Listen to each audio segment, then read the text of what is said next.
Nembo Ava His Royal Highness Eze Dr. Kanu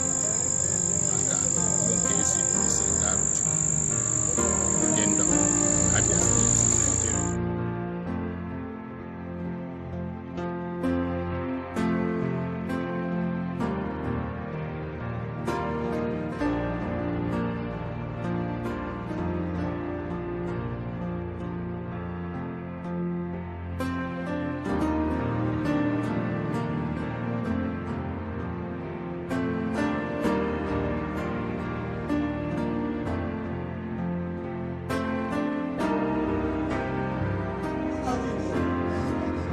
Arochukwu Mamman.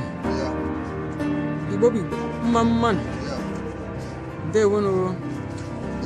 Biko ihe a ị na-afụ ugbu a bụ onyonyo Arochukwu. Ya bụ Arochukwu TV. N'ife inye ugbu a bụkwanụ onyonyo Maazị Ọkwara Okafọ Ọkwara. Oyo bụ Eze Otusi Aro. Ọ bụ mmemme olili ka nọ n'elu ya ugbu a. Ebe anyị nọkwa n'ugbu a bụ ugbu akụma.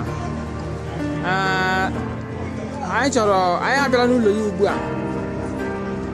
Anyị chọrọ ka nwa ya jiri ọnụ ya kọwara Arochukwu TV ihe a na-eme n'ebe a taa.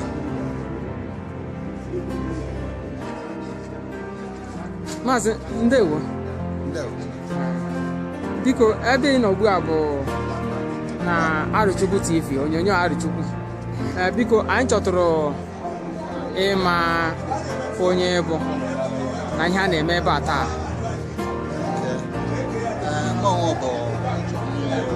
Abamza Okafọ Ọkwara. Ọmụ bụ Ọkwara Eze Otusi nke ahụ kwana onye a na-eme ya taa. Ndewo Maazị. Maazị ndị a ọ bụrụ nwa bekee ọsị steji. Ndị a ebe a nọ ugbu a na nkwado olili a. Taa bụ mbido olili nna m. Dịka m kọwakwara n'ọmụ Ọkwara, taa bụ mbido olili ya. And taa gwanụ ihe anyị na-eme ugbu a bụ ime ka ndị ogo mara na ebido n'ịkwa my father. Na-agbanụ ka ebe arụ abata ili abido. Ekpe arụ ma abata taa. Abata taa. Ọ dị mma kama ndị nọ n'ụlọ ugbu a bụ ndị ugwu akụma ụlọ. Bụ ndị nwe. Ọ dị mma imeele Maazị. Ihe a bụ Arochukwu TV. Dịka ọ dị n'omenala Aro, Arochukwu TV ma anọkwa na-afaga ihe niile za na-aga. Anyị anakwa ezi ụmụ Aro ndị nọ n'ụzọ ije osisi welekwa aga ihe niile za na-aga. Nnụ ọ dị mma ka anyị gafu ndị ugwu akụma. Ndewo. Ndewo.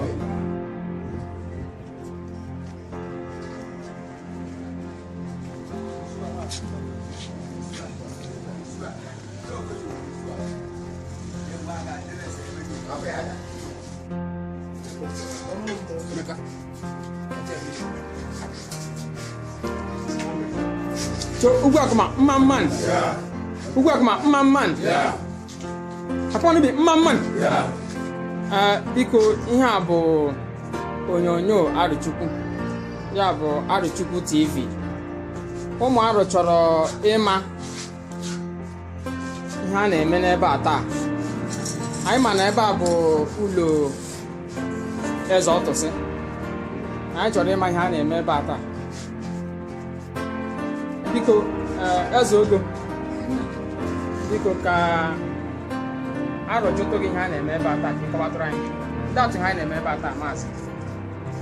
Akụmanobi Mamman. Igbo misi Mamman. Aro Mamman. Ihe a na-eme taa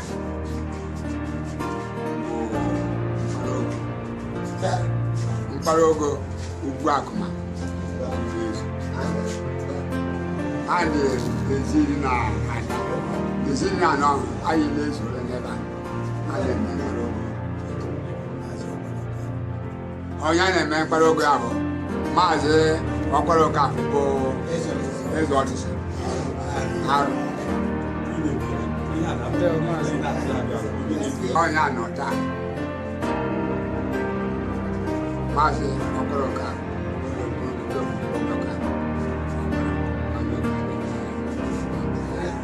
ndewo maazị ya bụ anọ na nkwado ugbu a maka olili ya anọ na nkwado na ọ taa ka ebidoro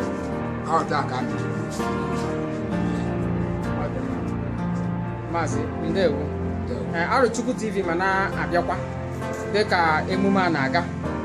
Arochukwu TV ma na-abịa ka anyị na-ezi ụmụ arọ agaza na-eme ka dịka ndị na-anọghị n'ụlọ ka wụ na-aghọta agaza na-aga n'ihi ya wụ ihe na-eme na arọ ugbu a.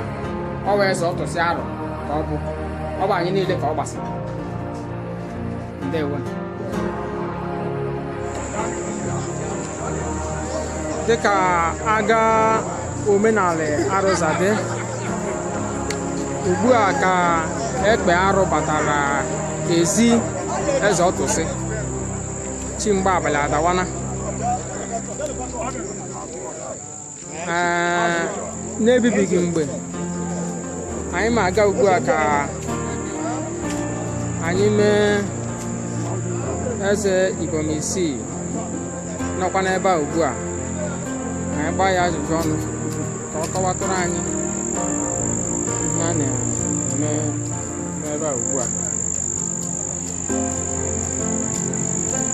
Onye sịrị m na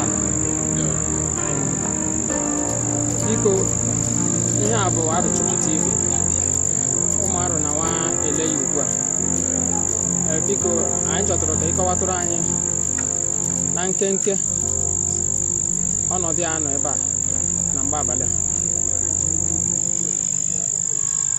Ndewo.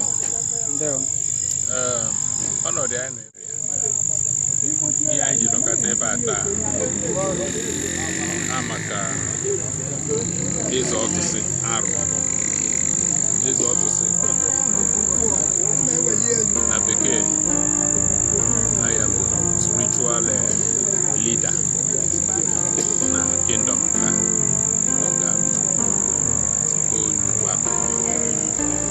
akwana ya nọchiri ọnọdụ dịka akụmanụ n'obi dịka ndị isi agha so bịa mee ka arụkwụrụ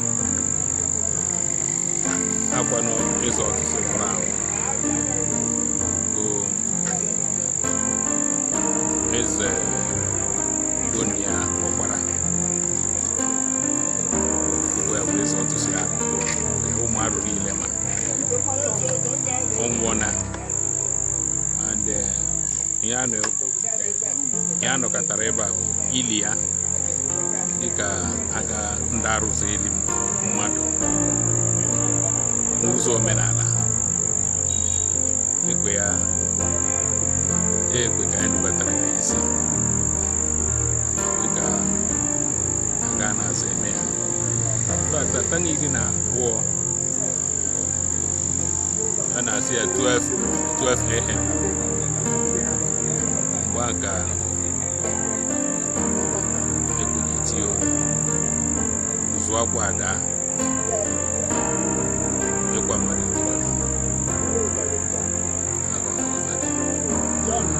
nwere ntụtụ onye ọzọ a ga-emekwa n'iche iche like ozu nke a abụghị ozu ọkpọ nke ozu nke nọ na-akwa ya mgbe mbụ ozu nwere ike mgbe dewe ya ava asaa na-akwa ya ọkụ ava atọ ava iri nke a ọ nọ n'ala na-akwa ya a ma ezi ya mgbe a ga-ezi ya ọha a ga-egosikwa ya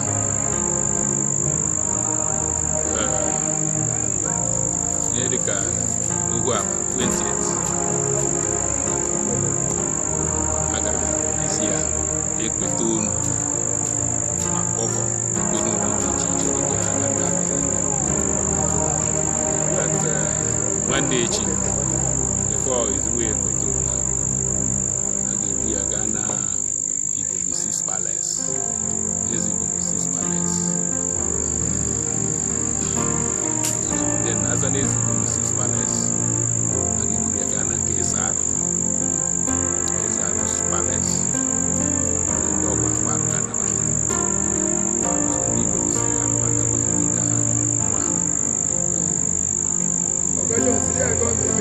bukwa ya ga ebe ọdọ dị iche iche bukwa ya gaa ebe ndị ọgọ Maazị ndewo imele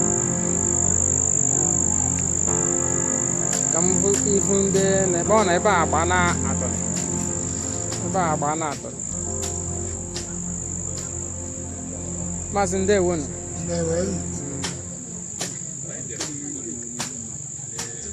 ebe a agba na-atọrọ